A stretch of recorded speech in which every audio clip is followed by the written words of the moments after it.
Gravei vídeo sobre ele, um dos que geraram muito polêmica quando eu falei da conversão dele, porque eu fiz um vídeo lá atrás, né, falando, olha, eu acho que o Jordan Peterson vai passar por um processo meio de conversão. E gerou uma polêmica desgraçada. A galera começou a detonar, falando, meu, aí os caras me mandavam um vídeo, né? Teve até página conhecida, os caras cortando e mandando vídeo dele falando, eu não tenho nada a ver com o cristianismo, não sou cristão, porque ele teve essa fase. E pra quem não sabe, o Jordan Peterson passa por uma experiência incrível, né? E daí meio que eu fui fazendo vídeos falando, ó, galera, eu acho que a coisa vai por aí e tal. O que acontece? A esposa dele tem câncer. E ele fica muito mal com isso. Isso depois da fama, então, pra entender. Ele é formado em psicologia clínica, foi professor assistente em Harvard, tem um doutorado por McGill, que é uma das maiores universidades do Canadá. O cara é um profissional de muito sucesso.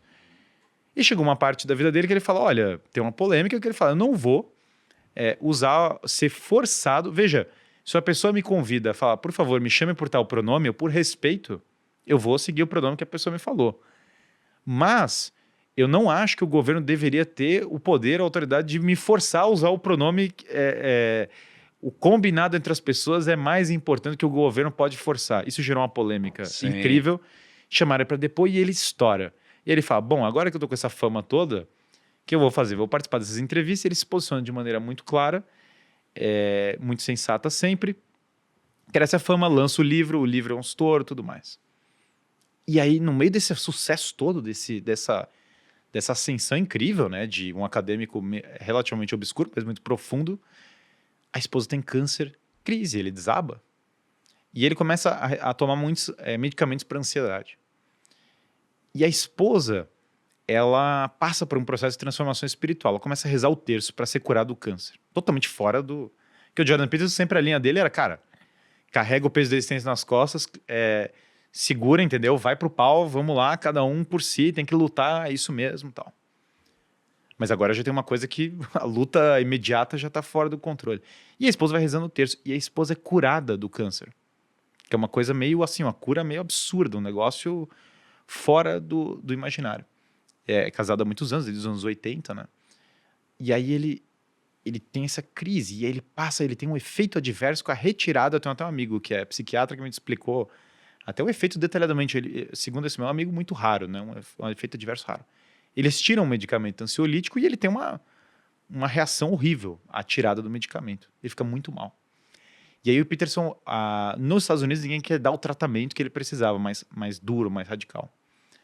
Ele viaja para Moscou, ele fica em Moscou lá, recebendo um tratamento duríssimo, eles botam ele num coma induzido, coisas assim. Veja, isso o cara, como até tá aqui o intelectual público mais influente do mundo ocidental, o cara tá passando por esse negócio.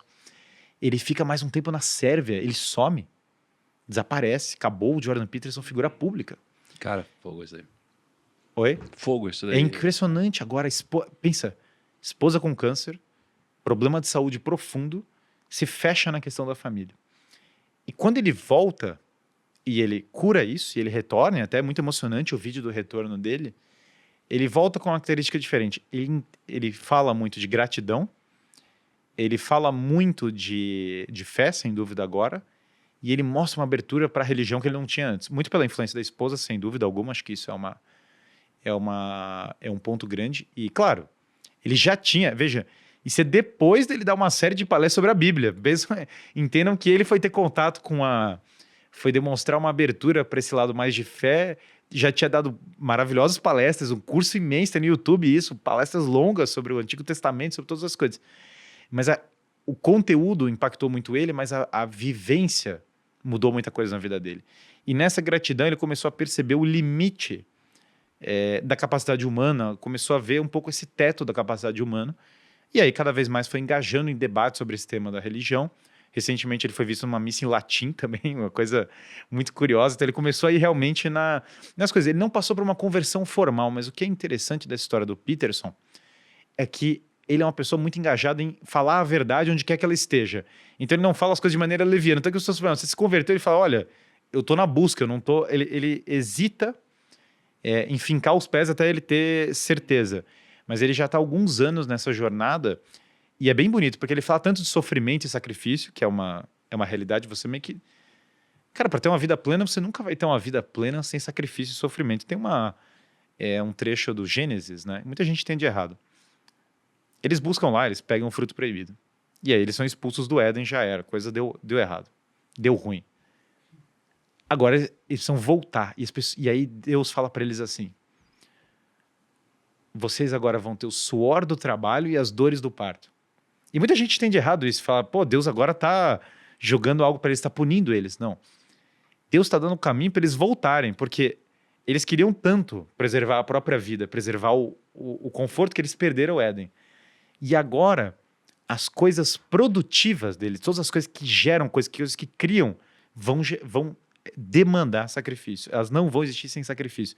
Daí as dores do parto e o suor do trabalho. Porque o parto e o trabalho é como você cria tudo nesse mundo. O parto é como você dá a vida e o trabalho é como você cria todas as coisas. Como você bota a hora, todas as coisas que você tem no mundo, esse microfone, todas as coisas vão chegando por meio do trabalho. No Éden, havia o trabalho, havia a criação, mas sem o sacrifício. Agora o sacrifício é o caminho para a redenção dos homens. Perfeito. Mas que sacrifício? O sacrifício consentido. Porque até esse grande psiquiatra, que é o Viktor Frankl, ele fala: sofrimento sem sentido é desesperador. É o desespero. Você sofre, mas você não tem um sentido. Então você fica, cara, destruição, você tá mal. Mas sofrimento com sentido altera completamente o sentido do sofrimento. Se eu tô agora acordando à noite, mas é para cuidar do meu filho, é uma experiência totalmente diferente de eu acordar à noite porque os caras estão quebrando na frente da minha rua e é só uma fatalidade.